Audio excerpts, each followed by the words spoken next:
4 दिन रह गए ने, इत्थे नहीं मुड़ के आना, बस इत्थे आना ही नहीं। ਅਸੀਂ ਤੇ ਫਿਰ ਭਾਈ ਮਜਬੂਰ ਉਹਨਾਂ ਦੇ ਮੁਲਕ ਦੇ ਵਿੱਚ, ਸਾਡੀ ਇੱਥੇ ਕਿੰਨਾ ਨਹੀਂ ਸੁਣਨੀ।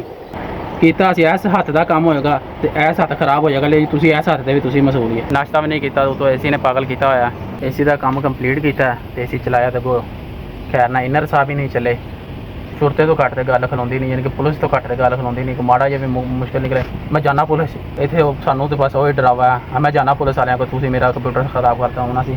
ਪਾਕਿਸਤਾਨ ਅਗਲੇ ਕਹਿਣਗੇ ਭਾਈ, ਅਗਲੇ ਹਿੱਕ 'ਚ ਵੱਜਦੇ ਨੇ, ਅਗਲੇ ਕਹਿੰਦੇ ਨੇ ਭਾਈ ਆਹ ਚੀਜ਼ ਖਰਾਬ ਜੀ, ਤੇਰੀ ਆਹ ਚੀਜ਼ ਖਰਾਬ, ਦੂਜੀ ਚੀਜ਼ ਖਰਾਬ ਹੋ ਗਈ, ਇਹਦੇ ਅਸੀਂ ਮਸੂਲੇ ਦੇ।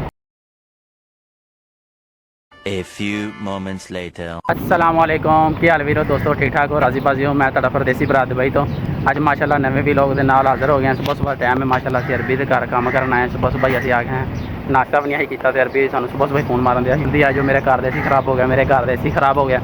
हुण असीं उहदे घर एसी दा काम करन आए हैं ते हुण असीं बस साडा काम खत्म होने वाला है ते मैं एसी दा काम उहदा कंप्लीट करता। आउटडोर हुंदा सही सी ते इनडोर हुंदा खराब सी ते इनडोर दा असीं उहदा काम कीता ते हुंदा मैं फिटिंग कर रहा ते ठीक है। आ इनडोर की मैं फिटिंग कर रहे हैं, गर्मी बहुत ज़्यादा है तो हम माशाल्लाह मेरा काम ना कंप्लीट हो गया। हम गैस छड़ के तो उन्होंने लीक चेक करनी।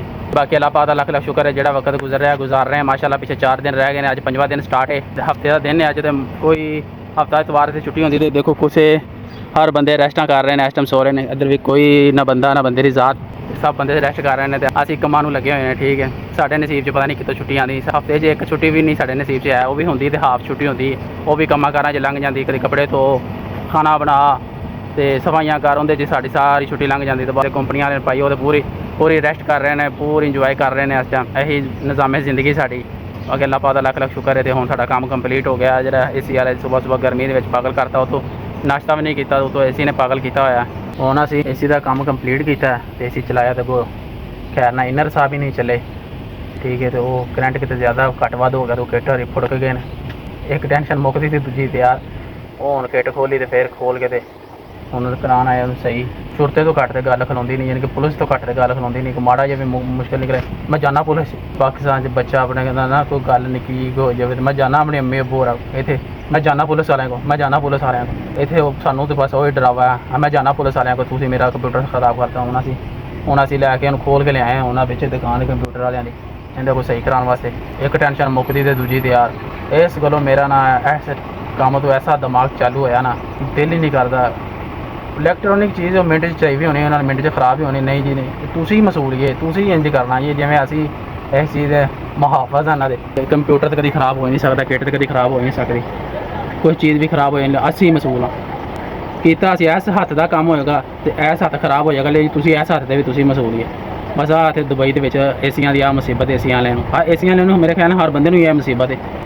कोई टी वी जो सही करता, वो भी हुण टी वी सही करने वाला भी दसन दिया, उन्होंने दसिया गया यार मसला हो गया, तो उन्हें वेहा भरावा हर बंदे नाल यही स्यापा करते हैं। कोई बंदा कोई चीज़ और चीज़ सही करना आए तो कोई और चीज़ खराब हो जाए तो तुसीं मसूल है। पाकिस्तान अगले कहणगे भाई, अगले हिक 'च वजदे ने, अगले कहंदे ने भाई आह चीज़ खराब जी, तेरी आह चीज़ खराब, दूजी चीज़ खराब हो गई, इहदे असीं मसूल ते तुसीं आप लियाओ तो सही करवाओ तो पवाओ, वो फिर असीं आप सही करवानी पैंदी सानूं। इत्थे नहीं जी, तुसीं मसूल है। अगर इत्थे बाई चांस उन्हां कोल भी चीज़ खराब हो जाए ना, अरबियां को भी, तो फिर भी असीं मसूल हाँ, असीं जिम्मेदार हाँ, वो नहीं जिम्मेदार। अगर पाकिस्तान हो तो अगले कहते नहीं भाई तू जिम्मेदार है, तेरी चीज़ खराब हुई, तेरे को खराब हुई तो तू इन्हें सही, असीं इन्हें सही करते पैसे लांगे। लेकिन असीं इत्थे जो कहिएगा इन्हें सही करते पैसे लांगे, अगले कहते पुलिस वालियों को जाने। असीं इत्थे फिर भाई मजबूर उन्होंने मुल्क दे विच, साडी इत्थे किन्ना नहीं सुननी।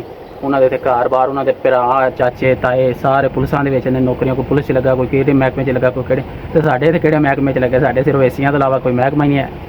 फिर मजबूरी नूं भाई पल्लों पैसे दे के कराना पैंदा सही। हुण फिलहाल होई साडे नाल स्यापा होया, हुण असीं लैके किट ਜਿਹੜੀ ਉਹਦੇ ਕੋਲ ਕਮਾਈ ਸੀ, ਹੁਣ ਉਹੀ ਉਹਦੇ ਤੇ ਲਾ ਕੇ ਚੱਲ ਜਾਂਗੇ, ਇਹੀ ਹੋ ਸਕਦਾ। ਤੇ ਹੁਣ ਕਿੱਟ ਲੈਣ ਆਏ ਇਹਦੇ ਕੋਲ ਸਹੀ ਕਰਵਾ ਲਈ, ਨਾਲ ਹੀ ਕੰਪਿਊਟਰ ਦੀ ਕਿੱਟ ਠੀਕ ਆ ਸਹੀ ਕਰਾਉਣਾ ਹੈ। ਤੇ ਹੁਣ ਅਸੀਂ ਸਹੀ ਕਰਾ ਲਈ, ਅਸੀਂ ਹੁਣ ਚੱਲੇ ਵਾਪਸ ਆਪਣੇ ਇਲਾਕੇ ਤੇ। ਅੱਲਾ ਦਾ ਸ਼ੁਕਰ ਸਹੀ ਹੋ ਗਈ, ਜਾਨ ਛੁੱਟ ਜਾਏਗੀ। ਪਰ ਉਹ ਜਿੰਨਾ ਤੱਕ ਚੱਲਦਾ ਰਹੇ, ਅੱਲਾ ਦਾ ਸ਼ੁਕਰ ਅੱਲਾ ਕਰੇ ਚੱਲਦਾ ਰਹੇ, ਜੇ ਨਾ ਚੱਲੇ ਤਾਂ ਸਾਨੂੰ ਹੀ ਚੰਬੜਨਾ। ਬਾਕੀ ਇਸੇ ਵਜ੍ਹਾ ਤੋਂ ਮੇਰਾ ਦਿਮਾਗ ਇੱਥੇ ਚਾਲੂ ਹੋਇਆ ਇਨਸ਼ਾਅੱਲਾ। 4 दिन रह गए ने, इत्थे नहीं मुड़ के आना, बस इत्थे आना ही नहीं। 4 बजे का टाइम है, ठीक है। हाल ऐसी है एक सुपर जरनल का, तो इनू थोड़ा जिहा गैस का इशू से इनू सर्विस किया, गंद ना फुल भरिया पिया सी, तो हुण मैं इनू क्लीयर किया। ठीक है, तो गर्मी भी कहती है, गर्मी तो रोज़ाना ही कहती मैं अज ही हाँ। बाकी बहुत ज़्यादा अज गर्मी पैंदी पई, इंतहा ना ज़्यादा गर्मी पैंदी पई। अज सूरज इंज गर्म होया जिवें तंदूर गर्म होता है। तो माशाल्लाह इलाका बहुत खूबसूरत है, पहले भी आया इस जगह तो मैं, तो माशाल्लाह कितना प्यारे घर ने थे। ठीक है, ਮਾਸ਼ਾਅੱਲਾ ਵੇਖੋ ਕਿਤੇ ਖੂਬਸੂਰਤ ਘਰ ਹੁਣ ਮਾਸ਼ਾਅੱਲਾ ਏਸੀ ਦਾ ਕੰਮ ਤੇ ਕੀਤਾ ਕਲੀਅਰ ਤੇ ਹੁਣ ਮੈਂ ਜਰਾ ਚੱਲਿਆ ਥੱਲੇ ਤੇ ਗਰਮੀ ਵੀ ਬਹੁਤ ਜ਼ਿਆਦਾ ਹੋਈ ਪਈ ਹੈ ਤੇ ਉੱਥੇ ਖੜਾ ਨਹੀਂ ਹੋਇਆ ਜਾ ਰਿਹਾ ਤੇ ਹੁਣ ਜਰਾ ਜਾ ਕੇ ਥੱਲੋਂ ਏਸੀ ਦੇ ਨਾਲ ਠੰਡੀ ਹਵਾ ਲੈਣੇ ਤੇ ਨਾਲੇ ਜਰਾ ਫਿਲਟਰ ਸਾਫ਼ ਕਰਨੇ ਆ ਤੇ ਫਿਰ ਜਾ ਕੇ ਆਪਣਾ ਨਾ ਥੋੜਾ ਜਿਹਾ ਪਸੀਨਾ ਜਿਹੜਾ ਆਇਆ ਫੁੱਲ ਇਹਨੂੰ ਜਰਾ ਜਾ ਕੇ ਥੋੜਾ ਸੁਕਾਈਏ ਤੇ ਏਸੀਆਂ ਦੀ ਆਵਾਜ਼ ਵੀ ਬਹੁਤ ਜ਼ਿਆਦਾ ਤੇ ਏਸੀ ਵੀ ਬਹੁਤ ਜ਼ਿਆਦਾ ਨੇ ਚੱਲਣ ਦੇ ਨੇ ਤੇ ਹੀਟ ਏਸੀਆਂ ਦੀ ਵੀ ਬਹੁਤ ਜ਼ਿਆਦਾ ਹੀਟ ਹੋਈ ਪਈ ਏਸੀ ਦੇਖੋ ਕਿੰਨੇ ਜ਼ਿਆਦਾ ਏਸੀ ਲੱਗੇ ਨੇ ਠੀਕ ਹੈ ਏਸੀਆਂ ਦੀ ਵੀ ਬਹੁਤ ਜ਼ਿਆਦਾ ਹੀਟ ਹੈ ਤੇ ਇਸ ਕੋਲ ਮੈਂ ਹੁਣ ਚੱਲਾਂ ਥੱਲੇ ਮੇਰਾ ਕੰਮ ਕੰਪਲੀਟ ਹੋ ਗਿਆ ਅੱਧਾ ਪੌਣਾ ਘੰਟਾ ਹੋ ਗਿਆ ਉੱਥੇ ਇੱਕ ਬੰਦਿਆਂ ਅੱਜ 5ਵਾਂ ਦਿਨ ਚੱਲਦਾ ਪਿਆ ਸੀ ਪਿੱਛੇ 4 ਦਿਨ ਰਹਿ ਗਏ ਨੇ ਇਨਸ਼ਾਅੱਲਾ ਅੱਜ 5ਵਾਂ ਦਿਨ ਵੀ ਕੰਪਲੀਟ ਹੋ ਜਾਣਾ ਪਿੱਛੇ 4 ਦਿਨ ਰਹਿ ਜਾਣੇ ਨੇ ਤੇ ਜਾਈਏ 4 ਦਿਨਾਂ ਬਾਅਦ ਇਨਸ਼ਾਅੱਲਾ ਪਾਕਿਸਤਾਨ ਚੱਲ ਜਾਣਾ 2 ਦਿਨਾਂ ਬਾਅਦ ਇਨਸ਼ਾਅੱਲਾ ਕੈਂਸਲ ਹੋ ਜਾਣਾ ਆਪਾਂ ਪੀਰ ਵਾਲੇ ਦਿਨ ਇਨਸ਼ਾਅੱਲਾ ਅੱਲਾ ਦੀ ਰਹਿਮਤ ਨਾਲ ਕੈਂਸਲ ਹੋ ਕੇ ਫਿਰ ਆਪਾਂ ਅੱਗੋਂ ਠੀਕ 2 ਦਿਨਾਂ ਬਾਅਦ ਪਾਕਿਸਤਾਨ ਚੱਲ ਜਾਣਾ ਬਾਕੀ ਬਹੁਤ ਬੁਰਾ ਹਾਲ ਹੈ ਤੇ ਗਰਮੀ ਦੇ ਵਿੱਚ ਬਹੁਤ ਜ਼ਿਆਦਾ ਬੁਰਾ ਹਾਲ ਹੈ ਹੁਣ ਮੈਂ ਜਰਾ ਕੰਮ ਕਲੀਅਰ ਕਰਕੇ ਤੇ ਮੈਂ ਚੱਲਾ ਥੱਲੇ ਫਿਰ ਮੇਰੇ ਕੰਮ ਕੰਪਲੀਟ ਕਰਕੇ ਆ ਗਏ ਦੁਕਾਨ ਤੇ ਠੀਕ ਹੈ ਖੱਪਾਂ ਦੇ ਅਰਬੀਆਂ ਦੇ ਘਰ ਕੰਮ ਕਰ ਉਧਰ ਕੰਮ ਕਰ ਉਧਰ ਕਰ ਹੁਣ ਮਾਸ਼ਾਅੱਲਾ ਦੁਕਾਨ ਤੇ ਆ ਗਏ ਦੁਕਾਨ ਤੇ ਸਾਰੇ ਕੰਮ ਖਤਮ ਹੋ ਗਏ ਸਾਡੇ ਤੋਂ ਹੁਣ ਚੱਲੇ ਘਰ ਵਾਪਸ ਤੇ ਅੱਜ ਦਾ ਦਿਨ ਵੀ ਕੰਪਲੀਟ ਹੋ ਗਿਆ ਅੱਜ 5ਵਾਂ ਦਿਨ ਵੀ ਖਤਮ ਹੋ ਗਿਆ ਪਿੱਛੇ ਮਾਸ਼ਾਅੱਲਾ 4 ਦਿਨ ਰਹਿ ਗਏ 4 ਦਿਨ ਹੋ ਰਹਿ ਗਏ ਪਾਕਿਸਤਾਨ ਜਾਣ 'ਚ ਤੇ ਇਨਸ਼ਾਅੱਲਾ 5 ਤਰੀਕ ਨੂੰ ਇਸ ਟਾਈਮ ਪਾਕਿਸਤਾਨ ਹੋਵਾਂਗੇ ਆਪਾਂ ਤੇ ਮੈਂ ਹੁਣ ਚੱਲਾਂ ਵਾਪਸ ਦੁਕਾਨ ਬੰਦ ਕਰਕੇ ਘਰ ਤੇ ਹੁਣ ਬੜਾ ਥਕਾਵਟ ਹੋਈ ਸਾਰੀ ਦਿਹਾੜੀ ਕੰਮ ਕਰਦੇ ਰਹੇ ਤੇ ਹੁਣ 4 ਦਿਨ ਰਹਿ ਗਏ ਨੇ ਤੇ ਇਨਸ਼ਾਅੱਲਾ 2 ਦਿਨਾਂ ਬਾਅਦ ਆਪਾਂ ਪੀਰ ਵਾਲੇ ਦਿਨ ਇਨਸ਼ਾਅੱਲਾ ਕੈਂਸਲ ਹੋ ਜਾਣਾ ਤੇ ਮੰਗਲ ਤੇ ਬੁੱਧ ਨੂੰ ਇਨਸ਼ਾਅੱਲਾ ਸ਼ਾਮ ਟਾਈਮ ਪਾਕਿਸਤਾਨ ਵਾਸਤੇ ਨਿਕਲਾਂਗੇ ਸਾਰੀ ਦਿਹਾੜੀ ਦੇ ਅੱਜ ਖੱਪ ਪਈਆ ਹੀ ਰਿਹਾ ਤੇ ਬਾਕੀ ਅੱਲਾਹ ਪਾਕ ਦਾ ਲੱਖ ਸ਼ੁਕਰ ਹੈ ਕਿ ਪਰਦੇਸ ਤੋਂ ਜਿਹੜੀ ਨਾ ਜਾਨ ਛੜੀ ਸੀ ਤੇ ਬਾਕੀ ਗਰਮੀ ਨੇ ਵੀ ਬਹੁਤ ਅੱਗੇ ਲਾਇਆ ਸੀ ਤੇ ਹੁਣ ਜਾਣੇ ਘਰ ਨੂੰ ਖਾਣਾ ਖੁਣਾ ਬਣਾਉਂਦੇ ਆ ਖਾਵਾਂਗੇ ਤੇ ਫਿਰ ਰਸੋਈਆਂਗੇ ਬਸ ਆ ਨਿਜ਼ਾਮੇ ਜ਼ਿੰਦਗੀ ਪਰਦੇਸੀਆਂ ਦੀ ਤੇ ਅੱਜ ਦਾ ਵੀ ਲੋਕ ਇੱਥੋਂ ਤੱਕ ਸੀ ਹੋ ਸਕੇ ਤਾਂ ਆਪਣੇ ਭਰਾ ਦਾ ਵੀ ਚੈਨਲ ਸਬਸਕ੍ਰਾਈਬ ਕਰੋ ਵੀਡੀਓ ਲਾਜ਼ਮੀ ਸ਼ੇਅਰ ਕਰਿਆ ਤੇ ਇਨਸ਼ਾਅੱਲਾ ਮਿਲਾਂਗੇ ਉਸ ਸਵੇਰ ਸੁਬਾਹ ਨਵੇਂ ਵੀ ਲੋਕ ਦੇ ਨਾਲ ਤੇ ਆਪਣੇ ਭਰਾ ਨੂੰ ਦਿਓ ਇਜਾਜ਼ਤ ਅੱਲਾ ਨੇ ਕੇ ਬਾਨ